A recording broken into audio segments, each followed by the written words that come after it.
नमस्कार दोस्तों, स्वागत है आपका एजुकेशन पॉइंट के एक और नए वीडियो में। तो आज के इस वीडियो में हम बात करेंगे बीएसटीसी एग्जाम 2024 से संबंधित एक मॉडल पेपर, जिसमें हम राजस्थान जीके के इम्पोर्टेंट क्वेश्चन देखेंगे। तो चलो आज की क्लास को स्टार्ट करते हैं और देखते हैं अपने पहले प्रश्न को। तो पहला प्रश्न है हमारा, सलेमाबाद में निम्बार्क संप्रदाय की स्थापना किसने की थी? परशुराम देव ने, नारायण देव ने, विजय भास्कर ने और गोविंद देव ने। तो सलेमाबाद में निम्बार्क संप्रदाय की स्थापना किसने की थी? करेक्ट आंसर हो जाएगा ऑप्शन नंबर ए, परशुराम देव ने। ठीक है, और आगे देखते हैं next question. Question number 2, Rajasthan सरकार के सूचना एवं जनसंपर्क विभाग द्वारा प्रकाशित पत्रिका हैं राजस, सुजस, ओजस और तेजस। तो राजस्थान सरकार के सूचना एवं जनसंपर्क विभाग द्वारा प्रकाशित पत्रिका कौन सी है? तो करेक्ट आंसर हो जाएगा ऑप्शन नंबर बी, सुजस। ठीक है, नेक्स्ट बात करते हैं अगले प्रश्न की।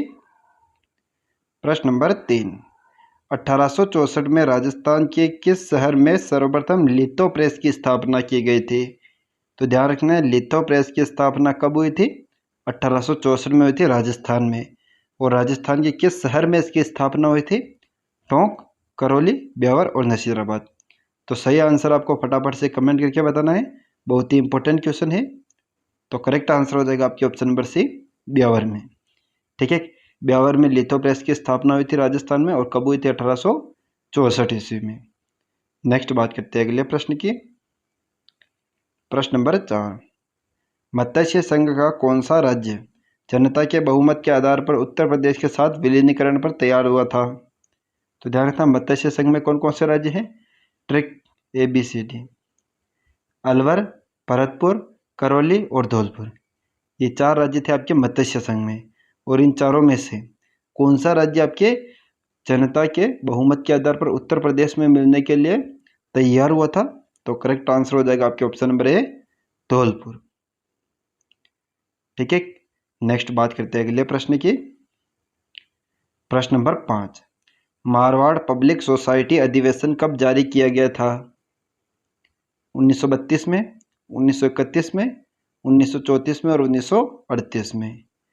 तो मारवाड़ पब्लिक सोसाइटी अधिवेशन यह कब जारी किया गया था? करेक्ट आंसर हो जाएगा ऑप्शन नंबर सी, 1934 में। और 1931 में किसकी स्थापना हुई थी? तो मारवाड़ यूथ लीग की। मारवाड़ यूथ लीग, इसकी स्थापना 1931 में हुई थी और 1934 में मारवाड़ पब्लिक सोसाइटी अधिवेशन जारी हुआ था। और 1934 के अंदर ही मारवाड़ प्रजामंडल की स्थापना हुई थी। आगे बात करते हैं अगले प्रश्न की। प्रश्न नंबर 6, संप सभा का प्रथम अधिवेशन हुआ था मार्गशीर्ष पूर्णिमा को, वैशाख पूर्णिमा को, आश्विन पूर्णिमा को और चैत्र पूर्णिमा को। तो संप सभा, इसकी स्थापना की थी गुरु गोविंद गिरी ने। और इसका प्रथम अधिवेशन कब हुआ था? तो करेक्ट आंसर हो जाएगा ऑप्शन नंबर ए, मार्गशीर्ष पूर्णिमा को। ठीक है, और संप सभा की स्थापना हुई थी 1883 में। इसका प्रथम अधिवेशन हुआ था 1903 में। ठीक है, मानगढ़ पहाड़ी पर। और 1913 में इसका जो मानगढ़ पहाड़ी पर अधिवेशन हुआ था, वहाँ पर चलती हुई सभा में अंग्रेजों ने गोलीबारी की थी, जिसे लगभग 1500 भील मारे गए थे। ठीक है, नेक्स्ट बात करते हैं अगले प्रश्न की। प्रश्न नंबर 7, बिजोलिया किसान आंदोलन में नियुक्त द्वितीय जांच आयोग में सम्मिलित सदस्य नहीं थे मेहता तख्त सिंह, अमर सिंह राणावत, रमाकांत मालवीय और ठाकुर राज सिंह। तो बिजोलिया किसान आंदोलन, इसमें जो नियुक्त द्वितीय जांच आयोग था, उसकी नियुक्ति हुई थी 1920 में। उसमें कौन सा सदस्य सम्मिलित नहीं था? ठीक है, तो इसमें कौन सा सदस्य सम्मिलित नहीं था? करेक्ट आंसर हो जाएगा option number B, Amar Singh Ranawat. जो आपके द्वितीय जांच आयोग था, उसका गठन 1920 में हुआ था। और प्रथम जांच आयोग का गठन हुआ था अप्रैल 1919 में। और इसे हम बिंदुलाल भट्टाचार्य जांच आयोग भी कहा जाता है, जिसमें 3 सदस्य थे। कौन कौन से? बिंदुलाल भट्टाचार्य, अफजल अली और अमर सिंह राणावत। तो ये बिचौलिया किसान आंदोलन का जो प्रथम जांच आयोग था उसमें नियुक्त सदस्य था। बाकी द्वितीय जांच आयोग में सम्मिलित कौन कौन से सदस्य थे, तो ये भी 3 सदस्य था, मेहता तख्त सिंह, रमाकांत मालवीय और ठाकुर देसराज। ठीक है, तीनों ध्यान रखना है, एक तो तख्त सिंह, रमाकांत मालवीय और ठाकुर राज सिंह हैं। आगे बात करते हैं अगले प्रश्न की। प्रश्न नंबर 8, जैसलमेर की स्थापना हुई थी 11वीं सदी में, 10वीं सदी में, 12वीं सदी में और 13वीं सदी में। तो जैसलमेर की स्थापना कब हुई थी, तो ध्यान रखना है जैसलमेर की स्थापना हुई थी 1155 में, जो कि आपकी कौन सी सदी थी, ऑप्शन नंबर सी हो जाएगा 12वीं सदी में। ठीक है, आगे बात करते हैं अगले प्रश्न की। प्रश्न नंबर 9, कोटा राज्य से कितने प्रगने लेके झालावाड़ राज्य की स्थापना की गई थी, 12, 15, 17 और 19। तो कोटा राज्य से अलग होकर एक झालावाड़ नया राज्य बना था, और कोटा के कितने प्रगने लिए थे इसमें, करेक्ट आंसर हो जाएगा ऑप्शन नंबर सी, 17 प्रगने लेके झालावाड़ की स्थापना की थी। और झालावाड़ की स्थापना 1838 में हुई थी, और इसका प्रथम शासक कौन था, झाला मदन सिंह है। ठीक है, और इस समय कोटा का शासक कौन था, तो राम सिंह द्वितीय। इसके बारे में भी ध्यान रखना आपको। नेक्स्ट बात करते हैं अगले प्रश्न की। प्रश्न नंबर 10, मेहरानगढ़ दुर्ग किस जिले में स्थित है, जोधपुर शहर, जोधपुर ग्रामीण, फलौदी और बाड़मेर। तो मेहरानगढ़ दुर्ग आपके चिड़ियाटूक पहाड़ी पर बना हुआ है, और किस जिले में है ये, करेक्ट आंसर हो जाएगा ऑप्शन नंबर ए, जोधपुर शहर में। ठीक है, आगे बात करते हैं अगले प्रश्न की। प्रश्न नंबर 11, एक तंबिया महल का निर्माण किसने करवाया, मान सिंह ने, अजीत सिंह ने, अमर सिंह ने और कर्ण सिंह ने। तो एक तंबिया महल का निर्माण किसने करवाया था, तो करेक्ट आंसर हो जाएगा option number B, Ajit Singh ने इसका निर्माण करवाया था, और इसे प्रहरी मीनार भी कहते हैं, प्रहरी मीनार। आगे बात करते हैं अगले प्रश्न की। प्रश्न नंबर 12, अनूपगढ़ का प्राचीन नाम है मांड, चुंगेर, वल और तिमीर। तो अनूपगढ़ का प्राचीन नाम कौन सा है, करेक्ट आंसर हो जाएगा आपके ऑप्शन नंबर बी, चुंगेर अनूपगढ़ का प्राचीन नाम है। आगे बात करते हैं अगले प्रश्न की। प्रश्न नंबर 13, तारागढ़ दुर्ग बूंदी का निर्माण कब करवाया गया, 1378 में, 1370 में, 1354 में और 1340 में। तो तारागढ़ बूंदी जो दुर्ग है बूंदी में, उसका निर्माण बर सिंह ने करवाया था, और कब करवाया था, करेक्ट आंसर हो जाएगा ऑप्शन नंबर सी, 1354 ईस्वी में इसका निर्माण करवाया था। ठीक है, आगे बात करते हैं अगले प्रश्न की। प्रश्न नंबर 14, आमेर दुर्ग का नाम मोमिनाबाद कब रखा गया, 1707 में, सॉरी 1705 में, 1707 में, 1709 में और 1711 में। तो आमेर दुर्ग का नाम मोमिनाबाद कब रखा गया था, करेक्ट आंसर हो जाएगा ऑप्शन नंबर बी, 1707 ईस्वी में इसका नाम मोमिनाबाद रखा गया था। आगे बात करते हैं अगले प्रश्न की। प्रश्न नंबर 15, लक्ष्मण मंदिर कहाँ स्थित है, डींग, बारा, कोटा और अलवर। तो लक्ष्मण मंदिर आपके किस जिले में, पहले भरतपुर में आता था, लेकिन भरतपुर से अलग होकर एक नया जिला बना है आपके ऑप्शन नंबर ए, डींग, जहां पर स्थित है आपके लक्ष्मण मंदिर। ठीक है, आगे बात करते हैं अगले प्रश्न की। प्रश्न नंबर 16, राज्य की प्रथम सहकारी समिति की स्थापना कहाँ की गई, शाहपुरा, टोंक, अजमेर और भिनाई। तो राज्य की प्रथम सहकारी समिति की स्थापना कहाँ की गई थी, करेक्ट आंसर हो जाएगा आपके ऑप्शन नंबर डी, भिनाई, किस जिले में, केकड़ी जिले में। ठीक है, ध्यान रखना, भिनाई केकड़ी जिले में राज्य की प्रथम सहकारी समिति की स्थापना की गई थी। आगे बात करते हैं अगले प्रश्न की। प्रश्न नंबर 17, काठल का ताजमहल किसे कहा जाता है, काका जी की दरगाह, जसवंतड़ा, अबली मिनी का महल और विजय स्तंभ को। तो काठल का ताजमहल किसे कहा जाता है, करेक्ट आंसर हो जाएगा आपके ऑप्शन नंबर ए, काका जी की दरगाह को। और काका जी की दरगाह किस जिले में है, प्रतापगढ़ में। ठीक है, और अबली मिनी के महल को क्या कहते हैं, तो अबली मिनी के महल को कहते हैं हम हाड़ौती का ताजमहल। ठीक है, जसवंत थड़ा को कहते हैं हम थार का गढ़ा। और विजय स्तंभ को कहते हैं भारतीय मूर्तिकला का विश्वकोश। ठीक है, आगे बात करते हैं अगले प्रश्न की। प्रश्न नंबर 18, आदिवासियों का हरिद्वार कहा जाता है? सीताबाड़ी, मातृकुंडिया, छोटी सादरी और गौतमेश्वर मेला। तो आदिवासियों का हरिद्वार किसे कहा जाता है? करेक्ट आंसर हो जाएगा ऑप्शन नंबर डी, गौतमेश्वर मेला हरदोंद प्रतापगढ़ का।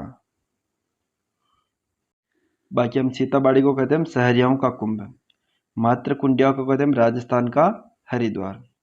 ठीक है, आगे बात करते हैं अगले प्रश्न की। प्रश्न नंबर 19, निम्न में से कौन सी नदी मृत नदी के नाम से भी जानी जाती है? कातली, काकनी, साबी और घग्गर। तो मृत नदी या दृश्यवती नदी ये किसे कहा जाता है? ऑप्शन नंबर डी, घग्गर नदी को कहा जाता है। और राजस्थान की आंतरिक प्रवाह की सबसे लंबी नदी है ये।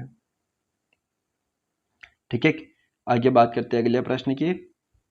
प्रश्न नंबर 20, कलयुग का कर्ण किसे कहा गया है? राय सिंह, अनूप सिंह, लोणकर्ण और जयद्रथ सिंह। तो कलयुग का कर्ण किसे कहा जाता है? करेक्ट आंसर हो जाएगा ऑप्शन नंबर सी, लोणकर्ण को। और राय सिंह को कहते हैं हम राजपुताने का कर्ण, राजपुताने का कर्ण। ये राजपुताने का कर्ण आपके राय सिंह है और कलयुग का कर्ण आपके लोणकर्ण। ठीक है, आगे बात करते हैं अगले प्रश्न की। प्रश्न नंबर 21, आधुनिक भारत का भागीरथ किसे कहा गया है? राव बिका, कल्याणमल, राव जैसे और गंगा सिंह। तो आधुनिक भारत का भागीरथ ये कहा जाता है आपके option number D, Ganga Singh को। और गंगा सिंह कहाँ के शासक थे? ये आपके बीकानेर के शासक थे। ठीक है, आगे बात करते हैं अगले प्रश्न की।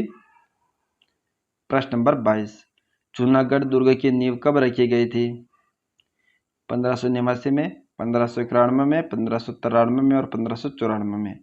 तो जूनागढ़ दुर्ग की नींव कब रखी गई थी? करेक्ट आंसर हो जाएगा ऑप्शन नंबर ए, 1589 में। और 1594 में यह बनकर पूर्ण हुआ था। ठीक है, आगे बात करते हैं अगले प्रश्न की। प्रश्न नंबर 23, अबली मेणी के महल का निर्माण किसने करवाया? शिव सिंह, कुशल सिंह, मुकुंद सिंह और माधव सिंह। तो अबली मेणी का महल आपके कोटा में, जिसे हाड़ौती का ताजमहल भी कहा जाता है, इसका निर्माण कराया था option number C, Mukund Singh ने। ठीक है, आगे बात करते हैं अगले प्रश्न की। प्रश्न नंबर 24, राजस्थान में अश्वमेध यज्ञ करवाने वाला अंतिम हिंदू शासक था? सवाई प्रताप सिंह, सवाई राम सिंह द्वितीय, सवाई जय सिंह और सवाई माधो सिंह। तो राजस्थान में अश्वमेध यज्ञ करवाने वाला अंतिम हिंदू शासक कौन था? ऑप्शन नंबर सी, सवाई जय सिंह। और इसने अपने जीवन में 2 बार अश्वमेध यज्ञ करवाया था। और इसके द्वारा छोड़े गए घोड़ों को किसने पकड़ा था? तो कुंभाणी राजपूतों ने इसके द्वारा छोड़े गए अश्वमेध यज्ञ के दौरान छोड़े गए घोड़ों को पकड़ा था। आगे बात करते हैं अगले प्रश्न की। प्रश्न नंबर 25, राजस्थान में धार्मिक आंदोलन का श्री गणेश करने का श्रेय जाता है? संत पीपा, संत धन्ना को, हरिदास रामदास जी को और दादू दयाल जी को। तो राजस्थान में धार्मिक आंदोलन का श्री गणेश करने का श्रेय किससे जाता है? तो करेक्ट आंसर हो जाएगा आपके ऑप्शन नंबर बी, संत धन्ना को। आगे बात करते हैं अगले प्रश्न के बारे में। प्रश्न नंबर 26, संत पीपा का प्रमुख मंदिर स्थित है? कागरोन में, बाड़मेर में, बालोतरा में और केकड़ी में। तो संत पीपा का मंदिर है आपके ऑप्शन नंबर से बालोतरा में और जगह आपके समदड़ी। बागी केकड़ी में इनकी क्या है? गुफा। और गागरोल में क्या है इनकी? छतरी। इनके बारे में भी ध्यान रखना है आपको। आगे बात करते हैं अगले प्रश्न की। प्रश्न नंबर 27, डाकन प्रथा पर सर्वप्रथम रोक कब लगाई गई थी? 1822 में, 1841 में, 1844 में और 1853 में। तो डाकन प्रथा पर सर्वप्रथम रोक ऑप्शन नंबर डी, 1853 में लगे। और कहाँ पर लगे थे? उदयपुर में।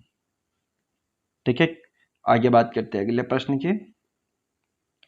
प्रश्न नंबर 28, जसनाथ जी की आराधना में कौन सा नृत्य किया जाता है? तेरताली, लांगुरिया, अग्नि और कूड़ला नृत्य। तो जसनाथ जी की आराधना में कौन सा नृत्य किया जाता है? ऑप्शन नंबर सी, अग्नि नृत्य। ठीक है। 13 तली नृत्य आपके रामदेव जी की आराधना में किया जाता है। लांगुरिया नृत्य आपके केला देवी की आराधना में किया जाता है। ठीक है। आगे बात करते हैं अगले प्रश्न की। प्रश्न नंबर 29, प्रसिद्ध एकलिंगनाथ जी के मंदिर का निर्माण किसने करवाया था? चेतर सिंह, तेज सिंह, अल्लट और बप्पा रावल। तो एकलिंगनाथ जी के मंदिर का निर्माण कैलाशपुरी उदयपुर में करवाया था और किसने करवाया था? Option number D, Bappa Rawal ने। ठीक है। आगे बात करते हैं अगले प्रश्न की और आज के अंतिम प्रश्न की। प्रश्न नंबर 30, राजस्थान में निम्बार्क संप्रदाय का प्रमुख केंद्र है। मैंने पहले आपको बता दिया है प्रश्न, नाथद्वारा, सलेमाबाद, गलताजी और डूंगरगढ़। तो निम्बार्क संप्रदाय का प्रमुख केंद्र कौन सा है? Option number B, Salemabad. और सलेमाबाद में निम्बार्क संप्रदाय की स्थापना किसने की थी? तो परशुराम देव ने। ठीक है। तो दोस्तों आज की क्लास को यहीं पर समाप्त करते हैं। नेक्स्ट मिलते हैं इसी प्रकार की एक बेहतरीन क्लास के साथ। इससे पहले अगर आप BSTC 2024 की तैयारी कर रहे हो तो हमारे YouTube चैनल के साथ जुड़ जाओ और हमारे डेली जो जीके के क्वेश्चन आंसर है उनसे जुड़े रहो। अगर आप BSTC में 450 प्लस नंबर लाना चाहते हो तो हमारे जो आपके टेस्ट सीरीज है उनको आप जरूर ज्वाइन करें। Thank you. जय हिंद, जय भारत।